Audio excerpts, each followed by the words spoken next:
नमस्कार दोस्तों। आज की इस वीडियो में मैं आपको एक्सप्लेन करूंगा कॉल क्या होती है। ऑप्शन स्ट्रेटजीज में ऑप्शंस में कॉल आता है जो बेसिकली रिप्रेजेंट किया जाता है सीई के साथ या सीए के साथ। सीई होता है कॉल यूरोपियन और या फिर सीए होता है कॉल अमेरिकन। ये वीडियो इस मारे आप गौर से देखिएगा क्योंकि आगे कोई भी ऑप्शन से कॉल या पुट से स्ट्रैटेजी जो एक्सप्लेन होगी या आपको बताई जाएगी या आप बनाना चाहेंगे तो ये वीडियो आपके बेसिक्स क्लियर कर देगी। सो बेसिकली कॉल क्या होता है? ये बेसिकली बढ़ती हुई चीज के लिए होता है। अगर हम किसी चीज पे बेट कर रहे हैं कि ये चीज बढ़ेगी तो हम उसकी कॉल लेते हैं जब डेरिवेटिव सेगमेंट में अगर उसको प्ले करना है। नहीं तो अगर अंडरलाइन एसेट्स ले सकते हैं तो बहुत ही बढ़िया है, लेकिन अगर मैं उसको डेरिवेटिव मार्केट के थ्रू प्ले करना चाहता हूं तो फिर मैं उसकी कॉल लेता हूं अगर मैं उस चीज पे बुलिश हूं या मैं उसको पॉजिटिव प्ले करना चाहता हूं। क्लियर? तो पहली चीज तो जो कॉल में इन्वॉल्व होता है दैट इज द प्रीमियम। जो हम लोग ट्रेड करते हैं या जो हम लोग बाय और सेल करते हैं वो उसका प्रीमियम होता है। प्रीमियम कैसे होता है? ये दो चीजों से बना होता है, that is the intrinsic value plus time value. कहने का मतलब ये है इंट्रिंसिक वैल्यू जो होती है, जो उसकी इंट्रिंसिक वैल्यू होती है वो होती है truth. Let's give a name truth. और टाइम वैल्यू जो होती है वो बेसिकली होती है उसमें एक्सपायरी तक के कितनी आपको टाइम पीरियड बचा हुआ है, टाइम वैल्यू होती है, उसको कहते हैं टाइम वैल्यू जो एक्सपायरी तक चलता है। क्लियर? तो अब हम समझते हैं पहले इसका क्या इम्पैक्ट होता है। ऑप्शंस में बाइंग एंड सेलिंग में प्रीमियम कैसे इरोड होता है या प्रीमियम कैसे बढ़ता है, ये सब चीजें समझेंगे। So let's start with something like let's go on another frame.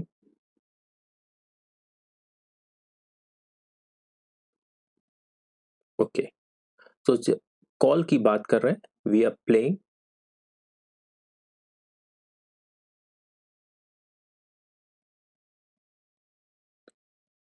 We are talking about call जिसका प्रीमियम डिसाइड होता है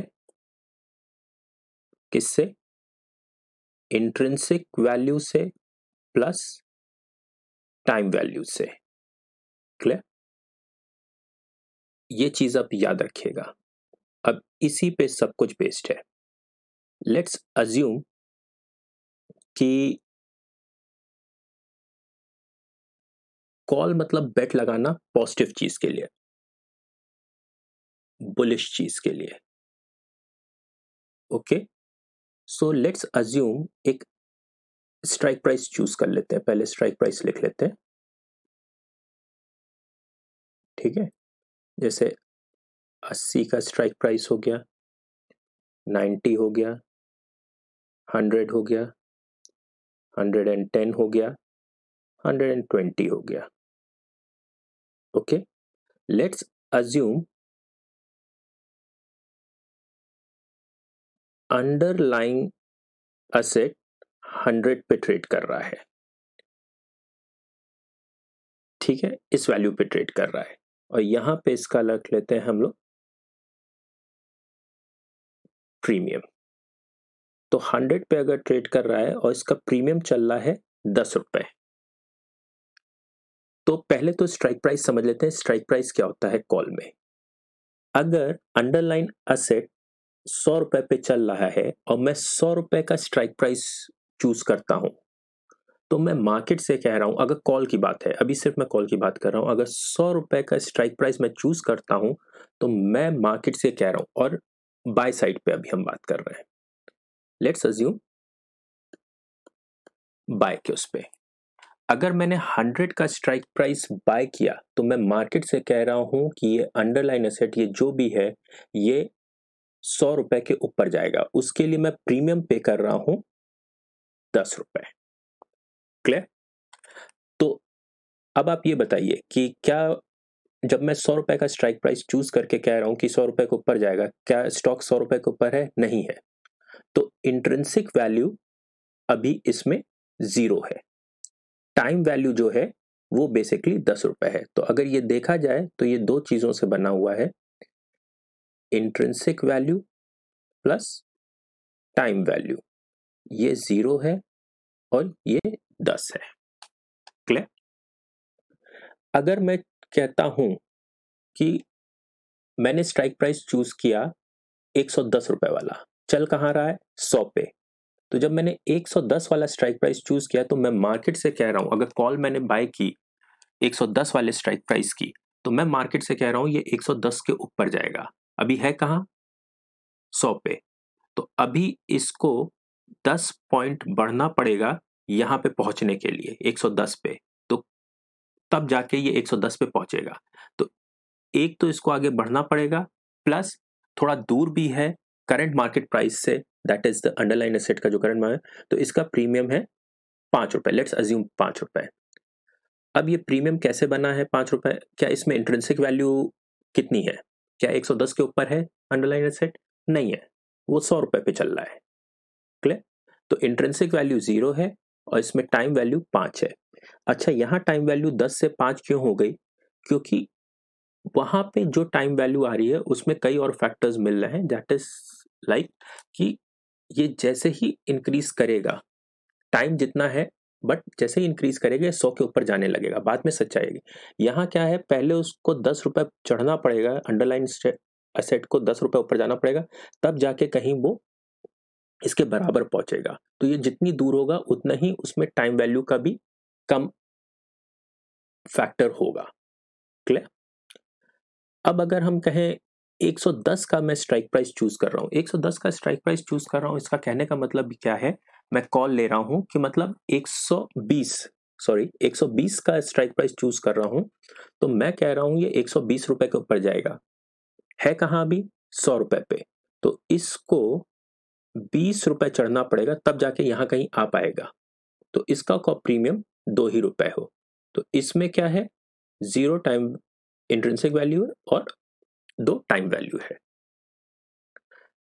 अब इसी तरीके से समझ लेते हैं 90 का स्ट्राइक प्राइस। अगर मैं 90 का स्ट्राइक प्राइस चूज कर रहा हूं, तो मैं मार्केट से कह रहा हूं, अगर मैं 90 का स्ट्राइक प्राइस ले रहा हूं कॉल, तो मैं मार्केट से कह रहा हूं कि ये ₹90 के ऊपर जाएगा। है कहां? ₹100 पे। Let's change the pen colour. Okay, अभी कितना चल रहा है? ₹100 पे। ₹90, तो यहां क्या है, इसको ₹10 ऑलरेडी मिल रहे हैं, तो इसका प्रीमियम है, लेट्स अज्यूम मैंने कहा ₹15। तो ये ₹15 कैसे प्रीमियम बना? इंट्रिंसिक वैल्यू क्या है? मैं कह रहा हूं कि ₹90 के ऊपर जाएगा। ₹90 के ऊपर क्या ऊपर है? हाँ है। तो कितने बात की सच्चाई है? ₹10 की सच्चाई है, क्योंकि वो ऑलरेडी ₹100 पे ट्रेड कर रहा है। तो इंट्रिंसिक वैल्यू हो गई ₹10 प्लस ₹5 टाइम वैल्यू, तो इसका प्रीमियम हो गया ₹15। अगर मैं ₹80 वाला स्ट्राइक प्राइस चूज कर रहा हूं, ट्रेड कहां कर रहा है? ₹100 पे। क्लियर? तो इसका प्रीमियम कितना होना चाहिए? अगर देखा जाए तो अप्रोक्सीमेटली इसका प्रीमियम होना चाहिए 25। क्यों? क्योंकि जब मैं ₹80 का स्ट्राइक प्राइस चूज कर रहा हूं, तो मैं कह रहा हूं ये ₹80 के ऊपर ट्रेड करेगा, और ट्रेड वाकई कहां कर रहा है? ₹100। तो ₹20 तो मेरी बात में सच्चाई है कि ₹80 के ऊपर ट्रेड कर रहा है, हाँ ₹100 चल रहा है, तो ₹20 तो ऑलरेडी है, that is the intrinsic value, बात में सच्चाई है, प्लस कुछ टाइम वैल्यू है, लेट्स अज्यूम 5 टाइम वैल्यू है, तो इसका प्रीमियम है ₹25। इस तरीके से प्रीमियम डिसाइड होता है स्ट्राइक प्राइस के साथ। लेट्स अज्यूम एक्सपायरी वाले दिन ये यहीं पे एक्सपायर कर गया ₹100 पे। अब अगर ₹100 पे एक्सपायर कर गया, तो एक्सपायरी वाले दिन सबकी क्या वैल्यू हो जाएगी, मैं आपको बताता हूं। ये हो जाएगी, ₹100 पे एक्सपायर कर गया, टाइम वैल्यू 0 हो गई, एक्सपायरी वाले दिन टाइम वैल्यू 0 हो जाती है। ओके,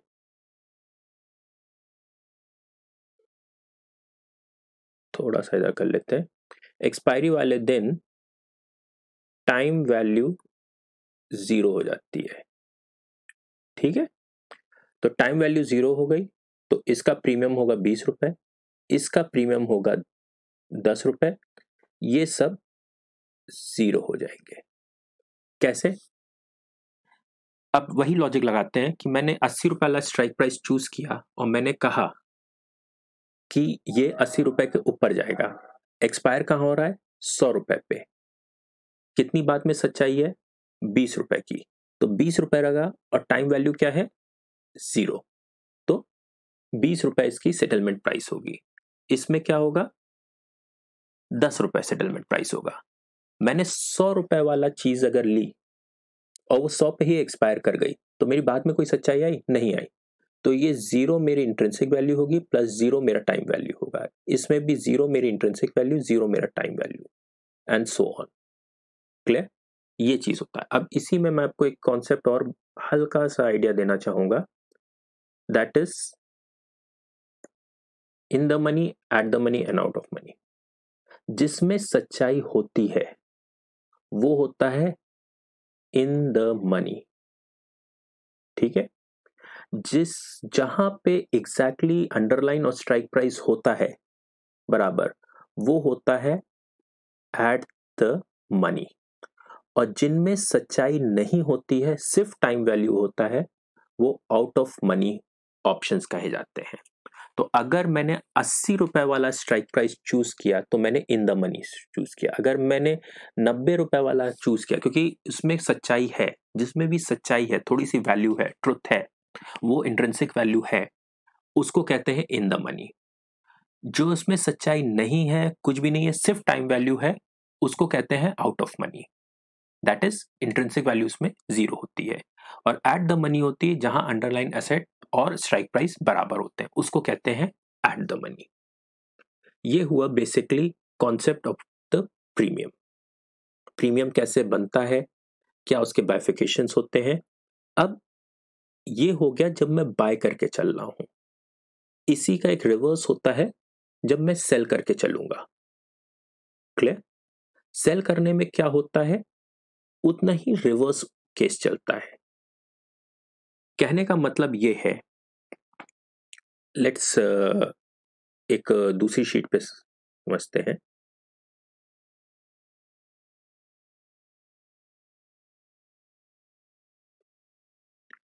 ओके, अब ये है स्ट्राइक प्राइस,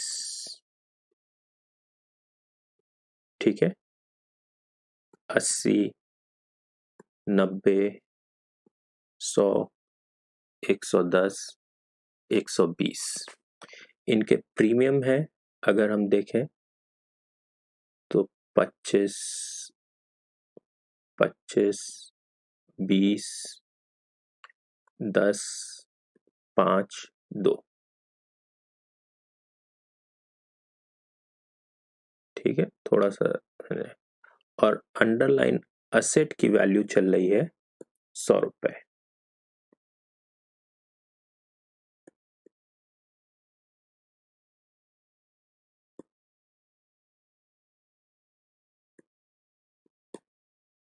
ये 100 रुपए चल रही है, ठीक है।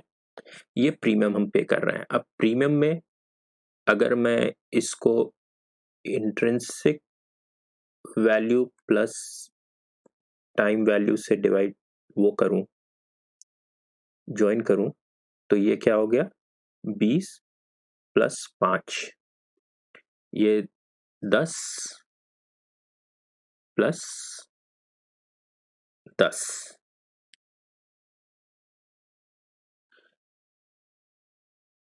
ये 0 प्लस 10, ये 0 प्लस 5, ये 0 प्लस 2।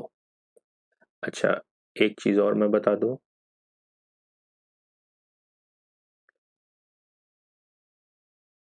ये इन द मनी है, ये एट द मनी है, और ये आउट ऑफ द मनी है। ऑप्शंस। क्लियर? अब अगर मैं बाय करके चल रहा था तो मैं मार्केट से क्या कह रहा था कि 80 रुपए का अगर स्ट्राइक प्राइस मैं कॉल ले रहा हूं तो मैं मार्केट से कह रहा हूं कि 80 रुपए के ऊपर जाएगा। 100 रुपए का स्ट्राइक प्राइस मैं चूज कर रहा हूं तो 100 रुपए के ऊपर जाएगा। 120 रुपए का अगर स्ट्राइक प्राइस मैं चूज कर रहा हूं तो ये 120 रुपए के ऊपर जाएगा। क्लियर? अब मैं अगर सेल करता हूं कॉल को तो मैं इसके जस्ट रिवर्स बात कर रहा हूं, बट थोड़ा लॉजिक समझिएगा, बहुत ही इंपॉर्टेंट है। मैं अगर 100 रुपए की स्ट्राइक प्राइस सेल कर रहा हूं कॉल, तो मैं मार्केट से क्या कह रहा हूं कि ये स्टॉक 100 रुपए के ऊपर नहीं जाएगा। नीचे कहीं भी जाए हमें मतलब नहीं, लेकिन 100 रुपए के ऊपर नहीं जाएगा। जैसे जब मैं कॉल बाय कर रहा था तो मैं कह रहा था 100 रुपए के ऊपर जाएगा, इसी तरीके से जब मैं कॉल सेल कर रहा हूं तो मैं मार्केट से कह रहा हूं कि ये 100 रुपए के ऊपर नहीं जाएगा। अगर मैं 110 वाली स्ट्राइक प्राइस सेल कर रहा हूं तो मैं मार्केट से कह रहा हूं कि ये 110 रुपए के ऊपर नहीं जाएगा। नीचे कहीं भी जाए उससे मुझे मतलब नहीं, बट ये 110 मेरी बेटिंग है कि 110 के ऊपर नहीं जाएगा। अगर मैं कॉल सेल कर रहा हूं 120 वाली तो मैं मार्केट से ये कह रहा हूं कि ये 120 के ऊपर नहीं जाएगा। अगर मैं कह रहा हूं ये 90 रुपए की मैं कॉल सेल कर रहा हूं तो मैं कह रहा हूं कि ये 90 रुपए के ऊपर नहीं जाएगा। अगर मैं 80 रुपए वाली की कॉल सेल कर रहा हूं तो मैं कह रहा हूं कि ये 80 रुपए के ऊपर नहीं जाएगा। अब इसी को थोड़ा सा वो समझ लेते हैं, इसी टर्म्स में समझ लेते हैं। अगर मैं 100 रुपए वाली सेल कर रहा हूं, 10 रुपए का प्रीमियम बेच रहा हूं। अच्छा, जब मैं बाय करता हूं तो हमेशा पैसा देता हूं, जब मैं कोई चीज भी सेल करता हूं तो मैं हमेशा पैसा रिसीव करता हूं। तो अगर मैं कॉल सेल कर रहा हूं तो मैं प्रीमियम रिसीव करूंगा।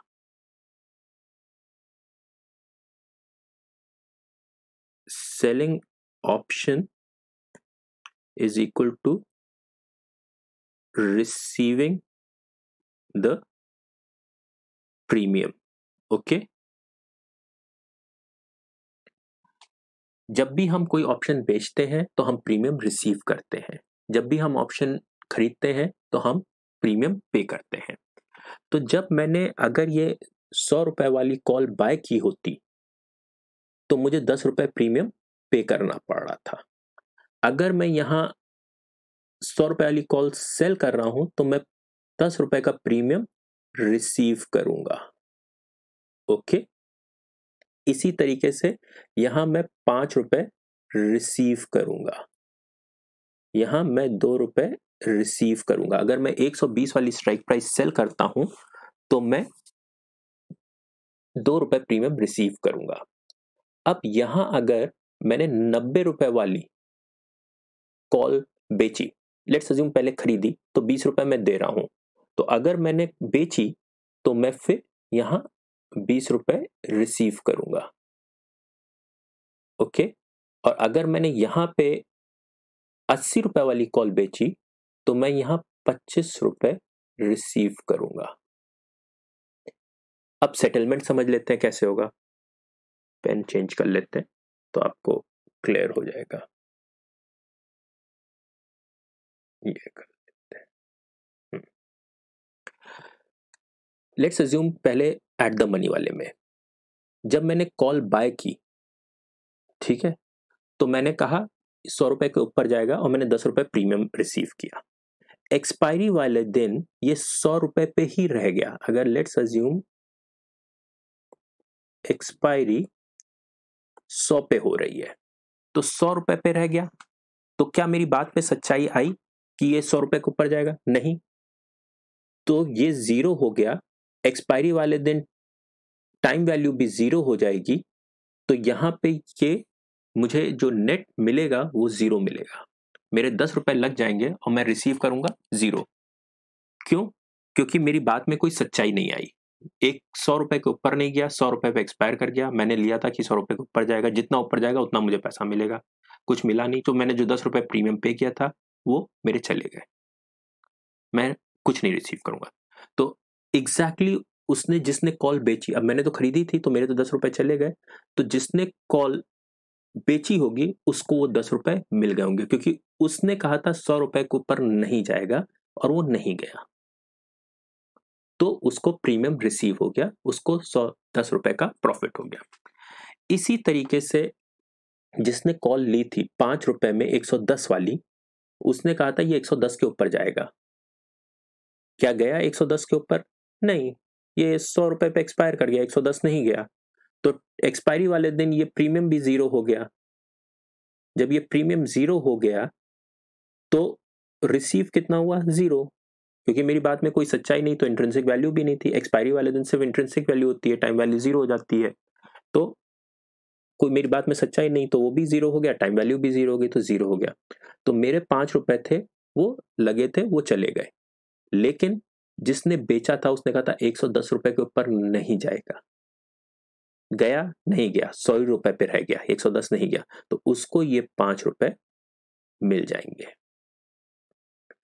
लेट्स अज्यूम एक तीसरा सिनेरियो, जिसने 80 रुपए वाली कॉल खरीदी थी उसने कहा ये 80 रुपए के ऊपर जाएगा, गया? हाँ गया, 100 रुपए तक गया। उसकी बात में कितनी सच्चाई थी? 10 रुपए एक्सपायरी वाले दिन, 20 रुपए, सॉरी 20 रुपए की एक्सपायरी थी, तो मतलब कहने का ये था कि उसकी बात पे 20 रुपए की सच्चाई थी एक्सपायरी वाले दिन। टाइम वैल्यू कितनी हो गई? जीरो हो गई, तो एक्सपायरी वाले दिन उसको 20 रुपए मिल जाएंगे। क्लियर? उसने पे किए 25 रुपए और उसको मिलेंगे 20 रुपए। जब उसने प्रीमियम खरीदा था तो 25 रुपए में खरीदा था, क्योंकि तब थोड़ी टाइम वैल्यू भी थी। एक्सपायरी वाले दिन टाइम वैल्यू जीरो हो गई, इंट्रिंसिक वैल्यू जितनी बची उतना उसको पैसा मिल गया, तो 25 रुपए उसने दिए, 20 रुपए उसको मिले, 5 रुपए का उसको लॉस हो गया। अब यही समझते हैं कि 80 रुपए वाली कॉल जिसने सेल की होगी उसके साथ क्या हुआ। 80 रुपए की उसने कॉल सेल किया, उसने कहा 80 रुपए के नीचे रहेगा, 80 रुपए के ऊपर नहीं जाएगा ये किसी भी हालत में। क्या ये 80 रुपए के ऊपर गया? हाँ गया।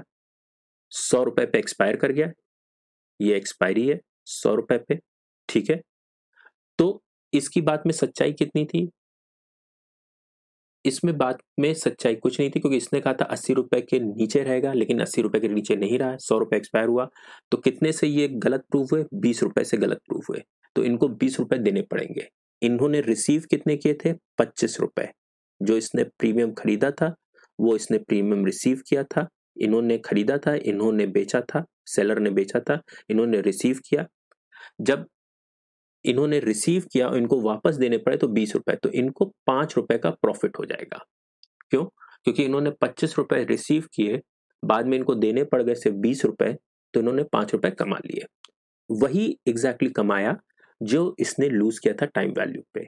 इन्होंने कितना पे किया था? 25 रुपए पे किया था प्रीमियम का, ठीक है, और रिसीव के अंत में एक्सपायरी वाले दिन सिर्फ 20 रुपए, तो 5 रुपए इन्होंने लॉस किए, ये हुआ। तो ये है basic concept of call buying and selling का।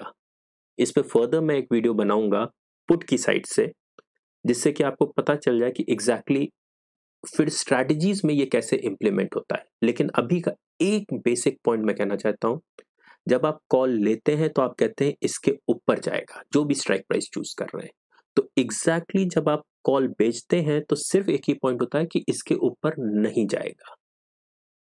कितना नीचे जाएगा इसका कोई मतलब नहीं, उसके लिए फिर पुट होती है। लेकिन जो कॉल बेचता है वो सिर्फ ये कहता है कि इसके ऊपर नहीं जाएगा। जितना ऊपर जाएगा, उसने जो भी कॉल स्ट्राइक प्राइस की उसके ऊपर जितना भी जाएगा, उतने पॉइंट की इंट्रिंसिक वैल्यू उसमें सच्चाई आएगी और उतने ही पॉइंट वो लूज करेगा जो कॉल राइटर होगा, जो कॉल सेलर होगा। एग्जैक्टली वैसा ही होता है अगर कोई पुट कॉल बाय करता है तो वो कहता है इसके ऊपर जाएगा, जितना ऊपर जाएगा उतने ही बात में सच्चाई आएगी, इंट्रिंसिक वैल्यू उतनी ही मिलेगी, और एक्सपायरी वाले दिन टाइम वैल्यू जीरो होती है, तो जितनी भी सच्चाई है, जितनी भी इंट्रिंसिक वैल्यू है, वही वैल्यूएशन उसको दी जाएगी। ये है बेसिक कॉन्सेप्ट ऑफ कॉल की बाइंग और सेलिंग का डिफरेंस। आगे चल के मैं ये भी बताऊंगा कि कॉल सेलिंग और पुट बाइंग में बहुत डिफरेंस होता है, बट अभी के लिए इतना ही कॉन्सेप्ट है। क्लियर? Thank you.